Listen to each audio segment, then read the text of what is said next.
Il y a un passage de l'évangile de la vérité que l'Église a tenté d'effacer de tous les manuscrits. Lorsque vous êtes arrivés dans ce monde, les dirigeants de ce plan vous ont dépouillé du nom que vous portiez avant de prendre un corps.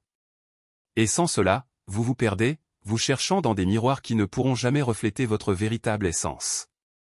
Ce sentiment de déconnexion vous accompagne toute votre vie, la certitude que vous n'êtes pas celui qu'on prétend être, que le nom inscrit sur votre document, celui par lequel tout le monde vous appelle, ne vous appartient pas.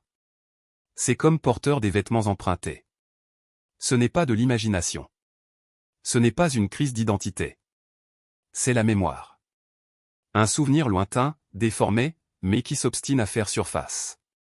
Vous aviez un nom devant ce corps. Un nom qui était le sien au plérôme, avant que le démiurge ne l'entraîne dans la matière. Et au moment où il a pris son premier souffle dans ce monde, il l'a volé. Pas par hasard. Pas par insouciance. C'était intentionnel. Parce que votre vrai nom est votre fréquence. Le son que fait votre conscience lorsqu'elle opère au niveau des monades. Et pendant que le démiurge vous empêche de vous souvenir, vous restez piégé dans votre système, répondant à une fausse identité, cherchant une validation dans un monde conçu pour garantir que vous ne vous retrouverez jamais. Mais il existe une méthode, enseignée par Jésus en secret, 7 minutes de silence et une question capable de briser l'amnésie. La nuit où vous vous souviendrez de ce qui a été volé, tout changera. Votre nom divin n'est pas un mot. Ce n'est pas une séquence de syllabes dans aucune langue humaine. C'est une fréquence rendue audible.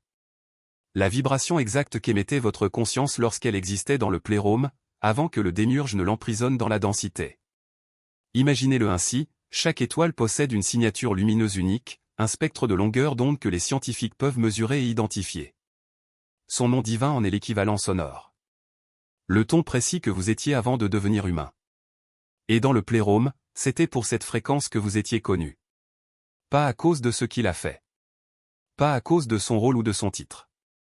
Mais pour ce que c'était, une pure vibration, indubitable, irremplaçable. Lorsque l'étincelle de Sophia pénétra dans le corps façonné par le démiurge, ce nom fut la première cible des archontes. Ils ne pouvaient pas le détruire, car il était ancré dans leur conscience, mais ils pouvaient l'enterrer. Inonder votre perception de bruit. Vous donner une identité de substitution si convaincante que vous oublieriez même de vous demander s'il y avait quelque chose avant elle. Et c'est ce qu'est votre nom humain, un substitut, une étiquette temporaire que le démiurge vous a imposée pour vous permettre d'interagir avec votre système. Chaque fois que quelqu'un vous appelle par ce nom, vous répondez. Tournez la tête. Identifiez-vous. Et, à ce moment-là, ça renforce l'amnésie. Vous acceptez, sans vous en rendre compte, que telle est votre véritable identité, la personne née à une certaine date, dans un certain lieu, avec une certaine histoire. Le récit est si complet, si détaillé, tellement renforcé par tout son entourage que le remettre en question semble fou. Mais ceux qui se réveillent commencent à remarquer quelque chose. Il y a des moments fugaces où le nom humain sonne creux. Quelqu'un le dit et il y a une seconde d'hésitation avant que vous reconnaissiez qu'il vous parle. Ou vous l'écrivez et cela semble étrange, comme la signature de quelqu'un d'autre. Ce n'est pas une dissociation. C'est ton vrai nom, enterré, essayant d'émerger. C'est lui qui dit, ce n'est pas toi. Souviens-toi. L'Église ne pouvait pas permettre que cet enseignement survive, car il détruit les fondements de tous les sacrements qu'elle a construits. Le baptême vous donne un nom chrétien. La confirmation le scelle. Le mariage unit deux fausses identités. Tout a été conçu pour faire du nom de substitution quelque chose de sacré, d'officiel, tellement lié à votre salut que vous ne penseriez jamais à vous demander, comment m'appelais-je avant cela?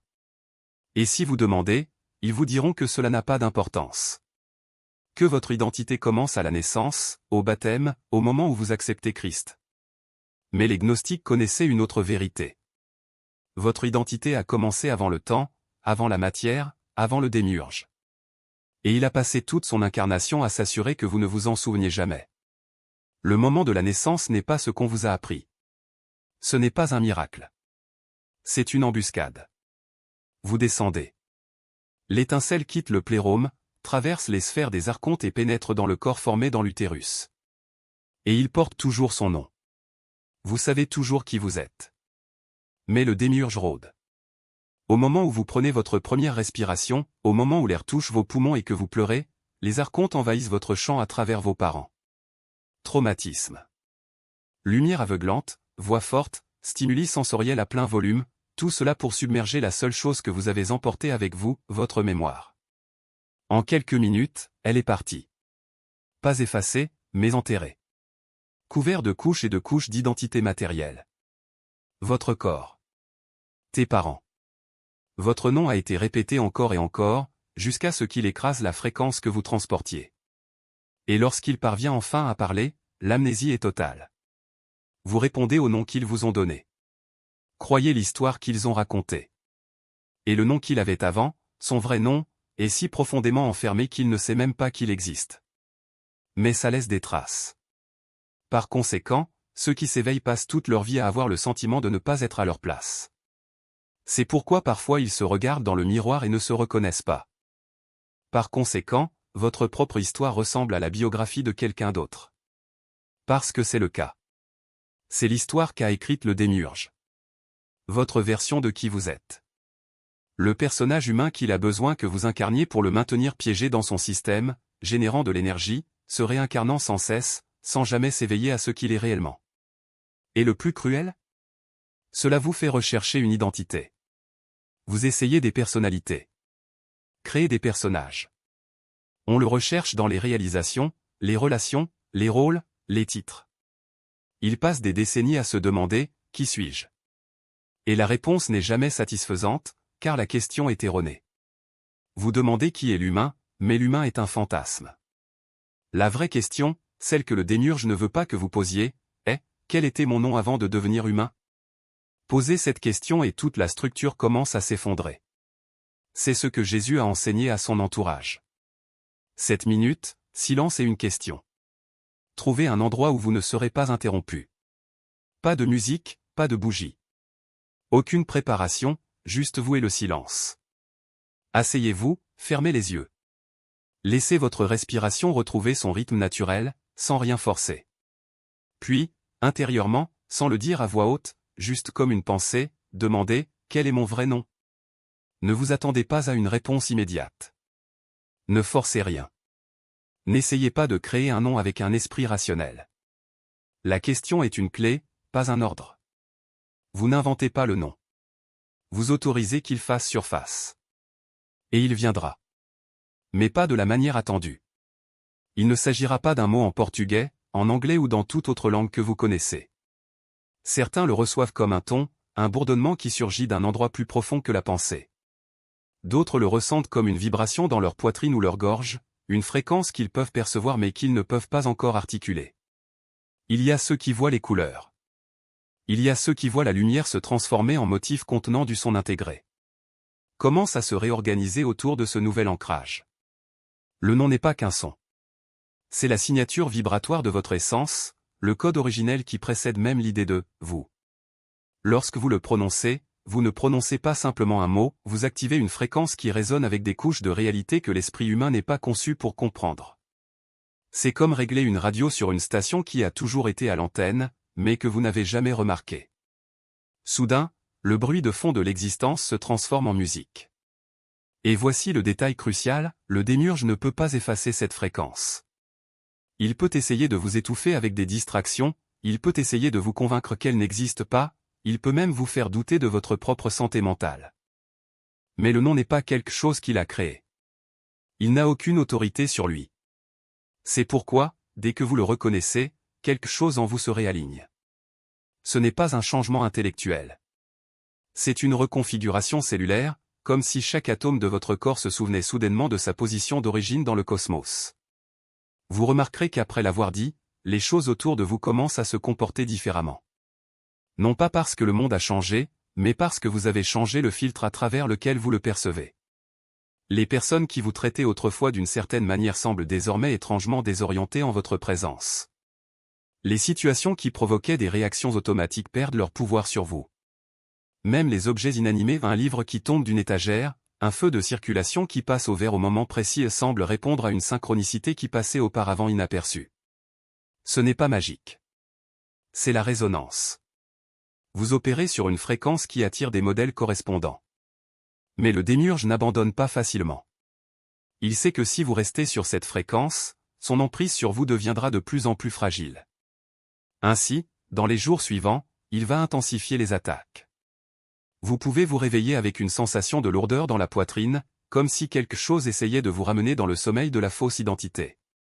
Vous pouvez recevoir des nouvelles inquiétantes ou ressentir une urgence inexplicable de résoudre d'anciens problèmes. Même les rêves peuvent devenir plus vivants, peuplés de personnages qui tentent de vous convaincre que tout cela n'est qu'une illusion. Ce n'est pas. C'est une stratégie de déstabilisation. La réponse n'est pas de lutter contre ces interférences. Les combattre, c'est donner de l'énergie au jeu du démiurge. La réponse est simple, continuez à prononcer le nom. Non pas comme un mantra de résistance, mais comme un rappel silencieux de qui vous êtes. 3 fois, à voix haute, même si ce n'est qu'un murmure. Peu importe ce qui se passe autour de vous. Peu importe si cela semble absurde. Le fait de le dire est un acte de réaffirmation.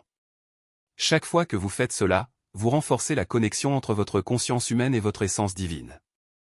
Et puis, quelque chose d'extraordinaire se produit. Les interférences commencent à perdre de leur force. Non pas parce qu'ils ont disparu, mais parce que vous avez arrêté de les nourrir de votre attention. Une facture en retard peut quand même arriver, mais vous la payez sans drame. Un conflit familial peut encore surgir, mais vous l'observez sans vous y identifier. Même la maladie ou l'anxiété, si elles apparaissent, sont vécues comme un phénomène passager et non comme faisant partie de qui vous êtes. Vous devenez comme un observateur à l'intérieur d'un corps, regardant le spectacle de la vie sans vous laisser emporter par elle. Cela ne veut pas dire que vous deviendrez indifférent. Au contraire. La compassion s'approfondit parce que vous reconnaissez que tout le monde autour de vous est toujours piégé dans l'illusion du faux nom. Mais maintenant, vous voyez clairement, ce ne sont pas vos ennemis, pas même ceux qui tentent de saboter votre voyage. Ce ne sont que des âmes qui ne se sont pas encore souvenues d'elles-mêmes. Et cette compréhension change tout. Le nom n'est pas une fin. C'est un début. Une porte qui s'ouvre sur une manière d'exister dont vous avez toujours su qu'elle était possible, mais que vous n'avez jamais pleinement expérimenté. Dès lors, chaque choix, chaque mot, chaque action commence à être filtré par cette nouvelle conscience. Vous arrêtez de réagir au monde et commencez à y répondre. Et le monde, à son tour, commence à réagir d'une manière que vous n'auriez jamais imaginée. Mais rappelez-vous, le démiurge n'arrêtera pas d'essayer. Il ne peut pas effacer le nom, mais il peut essayer de vous le faire oublier. Par conséquent, la pratique ne s'arrête pas au moment où vous la découvrez. Cela devient une habitude sacrée. Un rappel quotidien. 3 fois par jour si nécessaire. Dans les moments de doute, de peur, de confusion. Non pas comme une obligation, mais comme un acte d'amour-propre. Parce que prononcer ce nom, c'est vous rappeler que vous n'êtes pas le personnage que le monde a essayé de vous faire croire. Vous êtes quelque chose de bien plus grand. Et quand cette vérité prend racine, quelque chose en vous se développe. Il ne s'agit pas d'un sentiment de pouvoir, au sens commun du terme. C'est un sentiment d'appartenance. Appartenir à quelque chose de vaste, d'éternel, d'indestructible. Vous réalisez que vous n'avez jamais été seul. Que le nom que vous avez découvert n'est qu'une note d'une symphonie cosmique et que toutes les autres notes sont autour de vous, attendant d'être reconnues. Alors aujourd'hui, asseyez-vous en silence. Respirez profondément. Et demandez, quel est mon vrai nom? Ne vous attendez pas à une réponse logique. N'essayez pas de le forcer. Donnez-lui simplement de l'espace pour émerger. Et quand cela se présente, que ce soit sous forme de son, de lumière, de sensation ou de certitude absolue, n'hésitez pas à prononcer. 3 fois. Et laissez l'univers se réorganiser autour de vous. Vous ne cherchez plus quelque chose que vous avez perdu. Ce que je recherchais est l'identité, le but, l'appartenance cesse d'être une recherche et devient une reconnaissance. Il ne s'agit pas de se retrouver. Il s'agit de se souvenir de ce qui a toujours été. Et personne, pas même les forces qui ont tenté d'effacer cette vérité, ne pourra vous l'enlever une fois que vous la reconnaîtrez enfin. Si ce soir vous vous souvenez de votre vrai nom, faites 3 choses dès maintenant. Tout d'abord, dites à voix basse, je me souviens. Que cette déclaration retentisse, non pas comme un cri, mais comme une clé tournant dans une ancienne serrure. Deuxièmement, faites de la place pour que des enseignements plus profonds vous parviennent et ils viendront au bon moment, comme des graines qui germent lorsque la terre est prête. Troisièmement, partagez ce souvenir avec le silence qui vous entoure, car il est le premier à être témoin de sa vérité. Puis, lorsque la nuit sera plus calme, posez à nouveau la question. N'attendez pas que la réponse vienne sous forme de mots. Cela peut prendre la forme d'une chaleur dans votre poitrine, d'un murmure dans votre esprit ou d'une certitude qui remplit chaque cellule de votre être. Et quand elle vient, ne la contient pas, dites votre vrai nom à voix haute 3 fois. Laissez le son vibrer en vous, comme une note qui trouve enfin sa place dans la mélodie. Vous n'êtes pas seulement l'humain que vous croyez être. Vous êtes la fréquence qui a toujours été derrière cette forme, l'écho qui résonne au-delà du temps. Et maintenant, tu te souviens.